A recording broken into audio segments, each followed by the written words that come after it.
You get a boom kit, this is in it, and this is where you put your microphone. Well, it actually also serves as a pistol grip. Right? So it's kind of nice all together. But you need to make sure when you get the boom package, just double check that all of the pieces are in. Moleskin tape, scissors, hair ties. Those are specialized things. Moleskin. It's the stuff that you if you have a blister on your foot, it's like a felt material that's got sticky tape on the back. Cut pieces off for the heels. They're actually really good for lab installation, lavalier microphone installations. You cut out a little piece of it, and then you cut out a little piece of it, and then on the felt side of it, you put your lavalier, and you cut another strip of it and take off the sticky part and put it on. So now you've got this lavalier sort of embedded in this little patch. Peel off the back of it, stick it on the inside of the shirt. And it's got cloth all around it, right? So it's the $3.99 solution to if you know you're going to use lavalier, it's worth it to stop it warm. So of course you need scissors to cut it. So that's in hair ties. If you see see them too much anymore, I know, but you can still buy them. They're elastics with little beads on them. And you used to get them to put your hair in a ponytail. They're actually really good to have on set because you've got your boom pole with your microphone and a cable coming off. Take your cable and you can just take these hair ties and go blah, blah, and it just ties it to the cable. But you don't want to tape it to the cable because you're moving your cable. You're moving your boom pole all the time. Right? So you don't want to tape, but you don't want to gummy stuff all over. So that's $3.99, 79 cents, $1, $1.99. So for $5, you've got yourself a great little kit that you may never use, but it could be a lifesaver. Everything else is in the kit. And then you've got, of course, your recorder.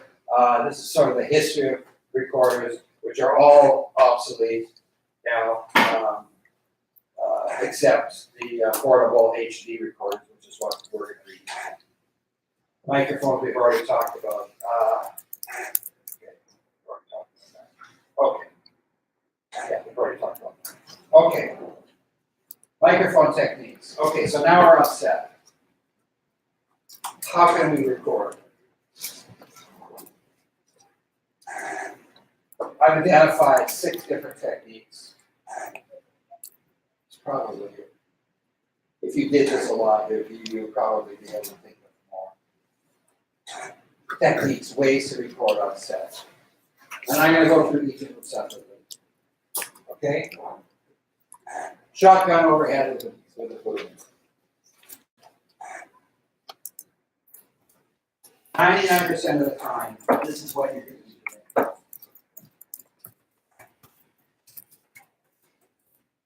And it looks like this.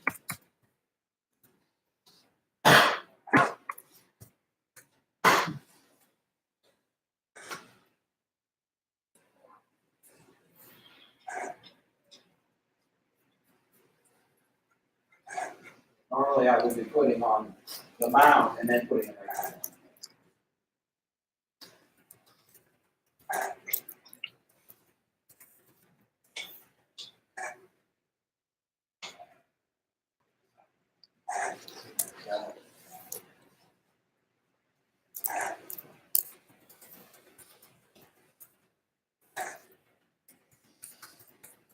Okay, so you want to come in from above. And, the voice is going to sound best when people are speaking with it all open.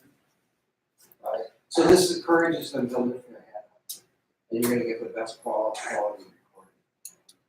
Typically, when the cinematographer is framing, they're going to frame the the person, so the head's closest to the top of the frame, which means that you can get in closer than coming in from the top, right?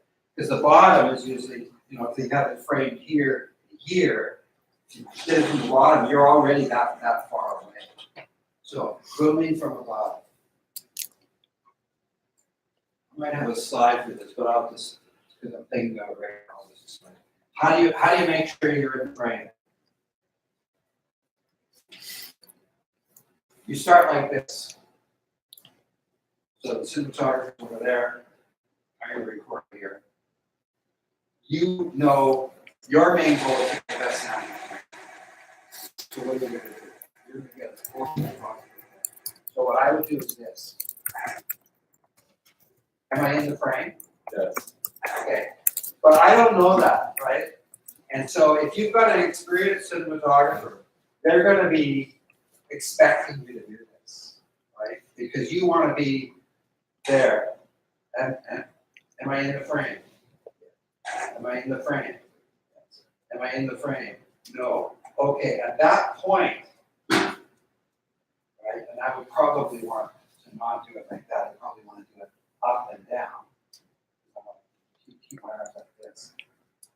So as soon as they say no, I'm bringing it up from here. As soon as they say no, then I go, okay, great, there. And then what I do is I find something, like something on the back wall over there, that I can line up with, that I can see, not from looking here, because I can't really tell this space.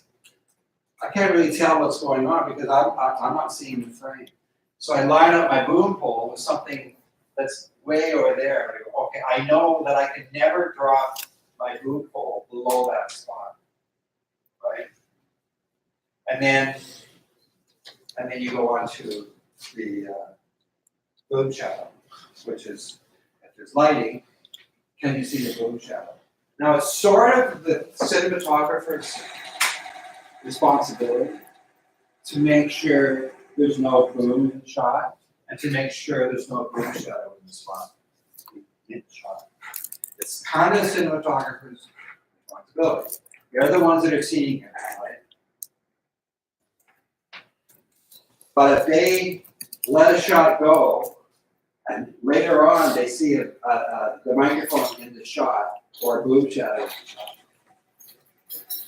they blame the sound every time. So it's even though it's not your responsibility, it's your responsibility to make sure you have clear communication with that cinematographer. Right?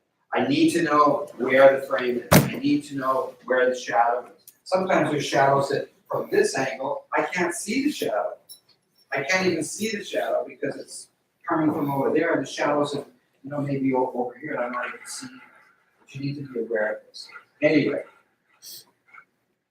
it's the best way to record, but it's the most problematic too. Okay, shotgun from below.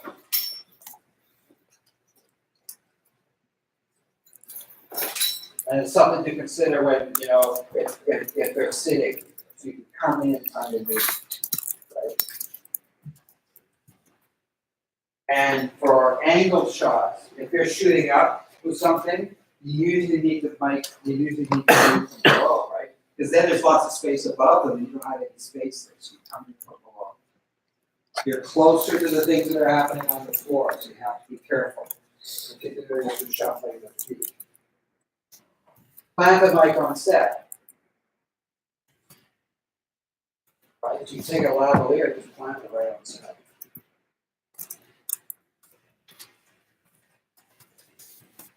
In that same movie, I had a shot where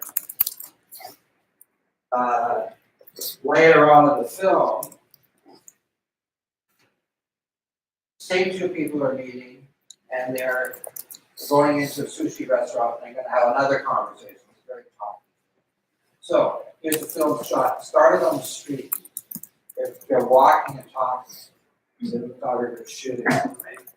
So I'm behind the cinematographer walking, they're walking down the street like that. Someone's going by the hips, making sure that I go, because I can't watch, guiding me in, turn the corner into a sushi restaurant, So talking, you're talking the whole time, like it's, you know, it's crazy ideas. So they're talking. Then it was, I don't know if you've ever seen in some sushi restaurants, they have those little booths that you with the sliding doors on them, where each table's got these slide doors that you can get in, have your own little private thing, and they close it up. So the conversation was gonna be there, one take, very ambitious, one take, okay, great. So you come in and we practice for a long time, and it's like, we get there and it's like, okay, then they have this conversation, cinematographer comes down, we begin, walks the camera down. And have a conversation. I can't mic it. Like I got to there, but then what do? You know, then I'm stuck, right? I can't get in there. I can't have my microphone here. There was no way to get in. And we just